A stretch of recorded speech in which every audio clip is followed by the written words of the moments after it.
Good afternoon.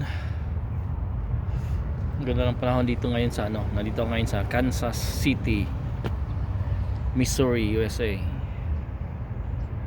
Na ngayon mag-alas 2 ng hapon. January 31st. Naghatid ako ng parts dito sa sa may planta ng Ford. Malaki yung planta dito ng assembly. Ito yung lugar nila.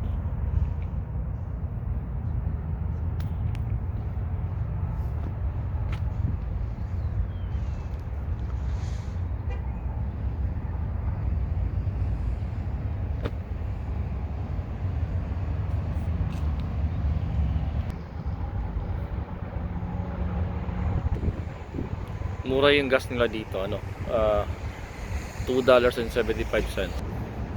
$2.75 per gallon yan. Pag punta ka ng Michigan, mga $2.99.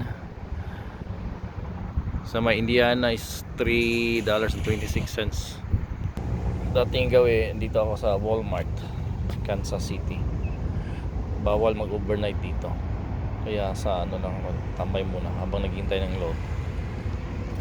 Pag mamayang gabi, kung hindi ako tawagan, lilipat ako ng mga carpool parking. Kasi may security guard dito, paikot-ikot. Bawal mag-overnight. Yun lang. Okay. Temperature nga pala dito ngayon is +10